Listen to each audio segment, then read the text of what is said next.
আগামী 2029 সালে 5 বছর পর আমি বঙ্গবন্ধুর কন্যা মাননীয় প্রধানমন্ত্রীকে বাংলাদেশের সর্বোচ্চ নৌকার ভোট এই 3 ধারায় আমরা দেব।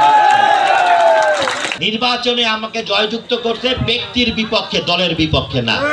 নিক্সন চৌধুরীকে নৌকার বাইরে নেওয়া সম্ভব না। যোগদান বলতে ভাঙ্গা সদরপুর চর বদ্রাসনে কিছু নাই। কিসের যোগদান, কার সাথে যোগদান? একই দলে দুইবার যোগ হয় কিভাবে? সমর্থনকারী। এখানে যোগদান কি? আপনি আগেও আওয়ামী লীগ ছিলেন, এখনো আওয়ামী লীগই আছেন। এখানে যোগদান বলতে আমি এটা বুঝি না, আমি বুঝি সমর্থন। ইনশাল্লাহ 3 বার ভাঙ্গার মানুষ, সদরপুর চর বদ্রাসনের মানুষ আমাকে নির্বাচিত করেছে, আপনারা আমাকে নির্বাচিত করেছেন। এই জয় শেখ হাসিনার জয়, এই জয় আওয়ামী লীগের জয়। যে পরাজয়, সেই পরাজয় শুধু এক ব্যক্তির পরাজয়, আওয়ামী লীগের পরাজয়। একটা ব্যক্তির পরাজয় হয়েছে, আওয়ামী লীগের পরাজয় হয়নি। আগামী 2029 সালে 5 বছর পর আল্লাহ যদি হায়াতে রাখে আর আপনাদের সমর্থন যদি থাকে, আমি বঙ্গবন্ধুর কন্যা মাননীয় প্রধানমন্ত্রীকে বাংলাদেশের সর্বোচ্চ নৌকার ভোট এই 3 ধারায় আমরা দেব। বাংলাদেশের সর্বোচ্চ নৌকার ভোট এই 3 থানায় পড়বে, যেটা বাংলাদেশের ইতিহাস হবে। এর থেকে নৌকার ভোট আর কোথাও পড়বে না।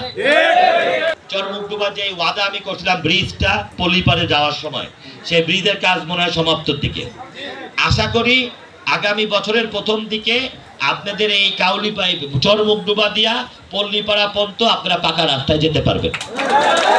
নির্বাচনে আমাকে জয়যুক্ত করতে ব্যক্তির বিপক্ষে, দলের বিপক্ষে না।